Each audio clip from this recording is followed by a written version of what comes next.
A young American ventriloquist was touring Scandinavia and stopped to perform in a small Swedish town. With his dummy on his knee, he launched into his usual round of dumb blonde jokes. Suddenly, a blonde woman in the fourth row stood up on her chair and shouted, "Hey, Mr. American, I've heard enough of your stupid blonde jokes.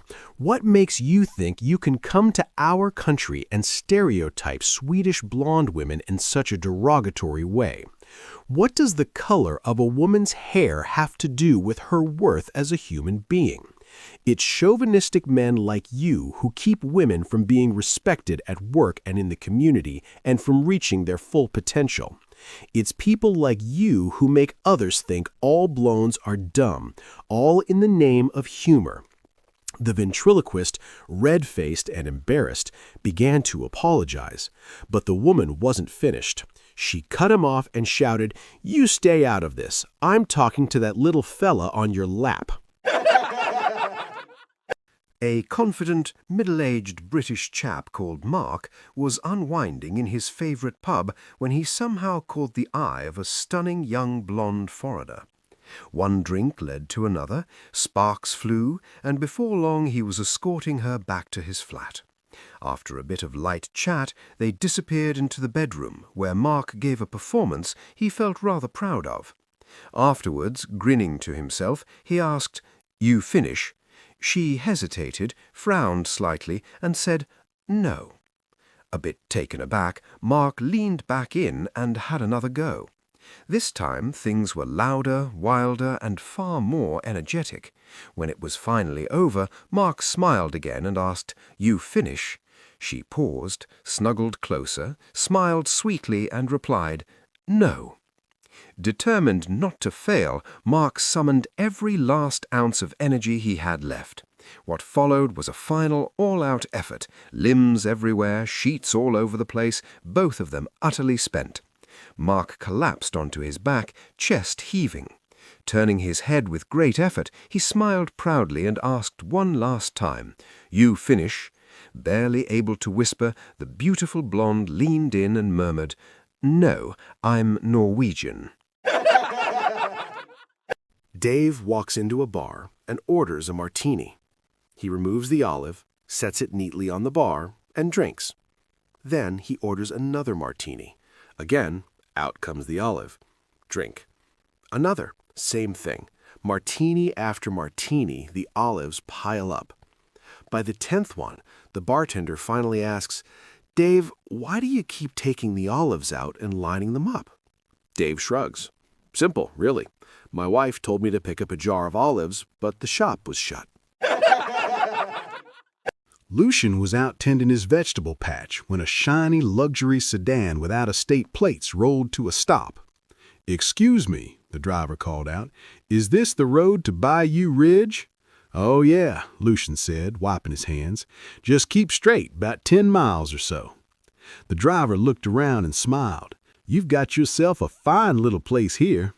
Lucian nodded. "Only a few acres, but it's mine, and that's enough for me." The man leaned out the window. "Back where I'm from, I hop in my truck before sunrise, and I'm still driving when the sun goes down just to reach the far end of my land." Lucian chuckled. "I know exactly what you mean," he said. "I used to own a truck like that too. Traded it off." A 4-year-old boy is sitting on the toilet. His mother thinks he's been in there a bit too long, so she goes in to see what's going on. He's sitting there reading a book. Then every 10 seconds, he puts the book down, grips the toilet seat with his left hand, and smacks himself on the top of the head with his right. His mother, alarmed, says, "Billy, are you okay? You've been in here for a while." Billy replies, "I'm fine, Mommy. I just haven't gone duty yet." His mom says, "Okay, you can stay a few more minutes, but Billy, can I ask why you're hitting yourself on the head?" Billy says, "Works for ketchup." A newlywed couple had barely unpacked after their honeymoon when reality began to set in. On their first morning back, the husband gets up early, has a shower, gets dressed, and heads downstairs. When he reaches the kitchen, he finds his brand new wife in tears. Concerned, he asks, "What's the matter, love?"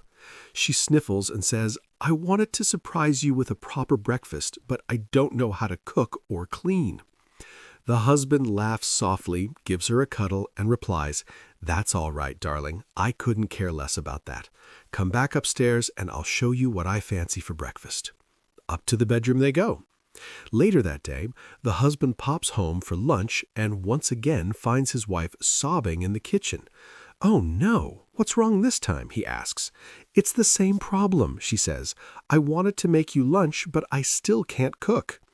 With a grin, the husband says, "No worries at all. Let's head back upstairs and I'll have lunch there instead." And off they go again.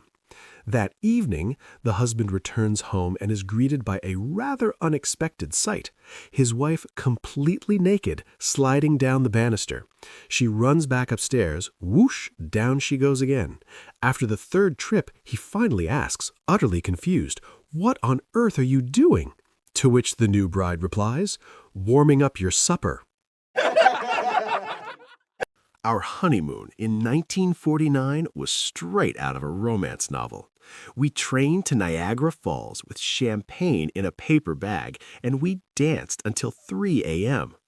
Flash forward to our recent anniversary trip. I packed a lacy nightgown. He packed his orthopedic slippers and a heating pad. When I walked into the hotel room in full honeymoon mode, he looked up from adjusting his back support and said, "I brought peppermint tea and I'm ready to rage," until about 8:15. I rolled my eyes and said, "I brought silk, you brought a heating pad." He smiled, pulled on his socks with tongs, and replied, "Romance is comfort, babe." We were asleep before Wheel of Fortune even ended. But he still calls me the love of his life, mainly because my snoring wakes him up 5 times a night. One day, God was looking down at Earth and saw all the inappropriate behavior that was going on. He decided to send an angel down to Earth to check it out. When the angel returned, he told God, "Yes, it is bad on Earth. 95% are misbehaving and 5% are not." God thought for a moment and said, "Maybe I'd better send down a second angel to get another opinion." So God called another angel and sent him to Earth for a time. When that angel returned, he went to God and said, "Yes, it's true. The Earth is in decline. 95% are misbehaving and 5% are being good." God was not pleased. So while he was debating what to do about the 95%, he decided to email the 5% that were good to encourage them, give them a little something to help them keep going. Do you know what that email said? No? I didn't get one either. The stud rooster at a poultry farm is getting old, so the farmer buys a new one. Once he's arrived, the new rooster walks up to the old one and says, "Listen here, Gramps, this whole farm is mine now." The old rooster says, "Come on, buddy. At least let me stick around with the old hens. We'll stay in the back." The new rooster is adamant. "No way. All the hens are mine." The old rooster sighs and offers a proposition, that the two of them race around the farmhouse, and if the old rooster wins, he can stay on the farm. If he loses, then he'll leave and let the new rooster take over. The only catch is that since the old rooster isn't in very good shape, he needs a head start. So the roosters line up. The old one has his head start, and the new rooster takes off. As he comes around the front of the house, the old rooster is just in front of him. He is so close to beating him. He stretches out his neck and leaps forward, desperate to close the gap between them. That's when the farmer looks up from the front porch and sees the two roosters. He takes out his gun, shoots the new rooster in the head, and says, "Damn, third gay rooster this week." A burly biker storms into a bar. His leather jacket is soaking and his face is twisted with frustration. He slams his hand on the counter and growls, "Give me your strongest drink. I'm so mad I can't even think straight." The bartender, noticing the biker looks like he's had a rough day, quietly pours him a double shot of whiskey. The biker downs it in one gulp and grumbles, "Another one." As the bartender pours the second drink, he asks, "What's got you so worked up, man? Sounds like you've got a story to tell." The biker sighs and leans on the bar. "You wouldn't believe it. I was riding through town when I stopped at a cafe. This stunning woman walks up to me, all smiles, and says she loves motorcycles. We start chatting, and before I know it, she's inviting me to her place for dinner. I thought I'd hit a jackpot." He takes another sip and continues. "We got to her place, and she tells me to make myself comfortable while she freshens up. I'm sitting there feeling like the luckiest guy alive, when suddenly we hear keys jingling at the door. Her face goes pale, and she whispers, 'Oh no, my boyfriend is back. Hide quickly.' The bartender raises his eyebrow. 'Uh-oh, what did you do?' The biker shakes his head. 'I panicked. The closet? Too obvious. Under the couch? No way. Then I saw the window. With no other options, I climbed out and hung from the windowsill.' The bartender whistles. 'That's rough, man.' 'Oh, it got worse,' the biker says. 'The boyfriend came in yelling, "Where is he?" He's tearing the place apart, flipping the couch, throwing furniture. Meanwhile, I'm hanging outside, praying he doesn't look out of the window. Then I hear him say, "What's that noise?" I think I'm done. But the woman distracts him, and I think I'm safe, until I hear water running. Next thing I know, he's pouring hot water out of the window, right on me. The biker pulls up his sleeve, revealing red burns. The bartender winces. That's brutal. 'Wait, it gets worse,' the biker says, holding up his swollen hands.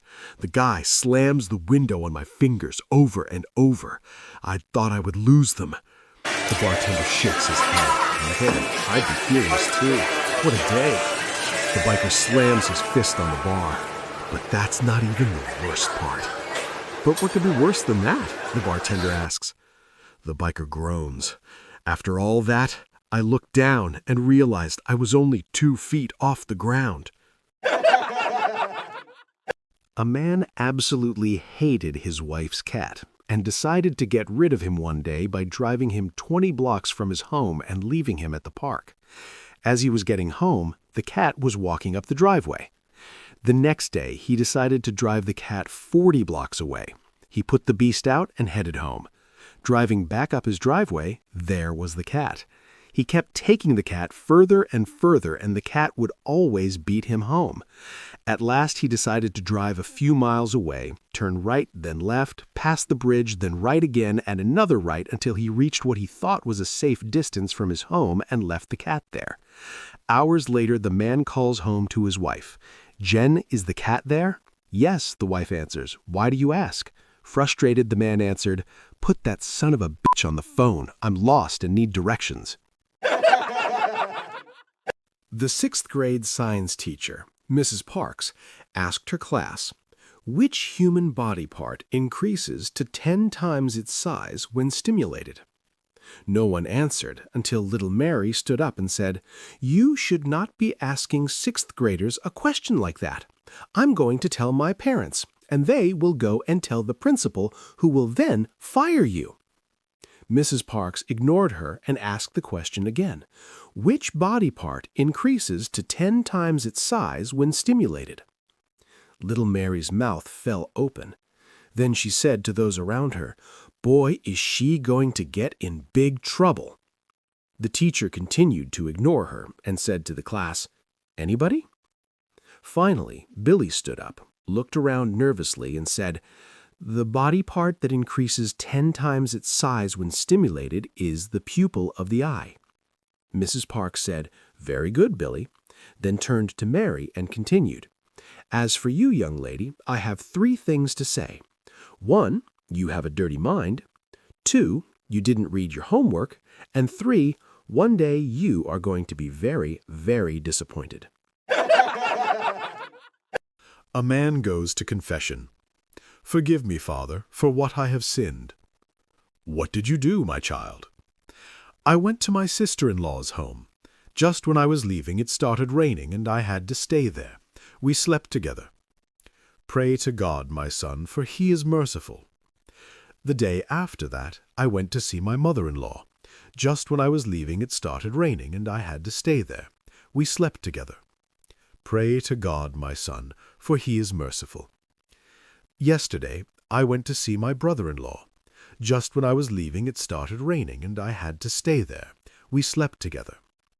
Upon hearing that, the father looks out from the window and says, "The weather looks cloudy. Get the fuck out before it starts raining." This week in little Johnny's English class, they were learning about punctuation. When they got to periods, Johnny asked, "Why are periods so important?" The teacher informed him and asked why he wanted to know. He said, "When my sister told us that she missed a period, my father began yelling, and my mom passed out." An old white-haired man walked into a jewelry store on a Friday with a beautiful young lady at his side. "I'm looking for a special ring for my girlfriend," he said. Our jeweler looked through our stock and took out an outstanding ring priced at $5,000. "I don't think you understand. I want something very unique," the man said. At that, our now very excited jeweler went and fetched our special stock from the safe. Here's one stunning ring at $40,000. The girl's eyes sparkled, and the man said that he would take it. "How are you paying?" asked our jeweler. "I'll pay by check, but of course the bank will want to make sure that everything is in order, so I'll write a check and you can phone the bank tomorrow, and then I'll fetch the ring on Monday." Monday morning, our very disappointed jeweler phoned the man. "You lied. There's no money in that account." "I know, sorry, but can you imagine what a fantastic weekend I had?" An old man walks up to the counter of a pawn shop with an old weathered guitar. "I'd like your expert opinion on this guitar. How much do you think it's worth?" asks the old man. The pawnbroker looks it up and down. "Well, I can tell right now that there's a little warping in the neck. The lacquer is faded, and there are scratches and dents all over it. It's an old, well-played guitar, but I don't think it's worth any more than $20. The old man reaches his hand out and says, "Okay, if that's what you think it's worth, you have a deal." "Great," replies the pawnbroker, shaking his hand. "Here's $20, says the old man. "I'll buy it right now." The broker stops and suddenly looks confused. "Wait, buy?" he asks. "Yes," the old man smiles as he flips the guitar over. "This one has a sticker price of $150, but now that I have your honest opinion, I think $20 is a great deal." A young man could not decide which girl to marry. He liked one girl, but he really liked another one named Maria, too. He decided to ask his friend for advice. "How do you make important decisions?" he asked his friend. "Well, I go to church," replied his friend. "Then I look up and pray, and usually the answer just comes to me." The young man decided to try just that. He went to church, looked up to pray, and the answer was written in gold above a stained glass window.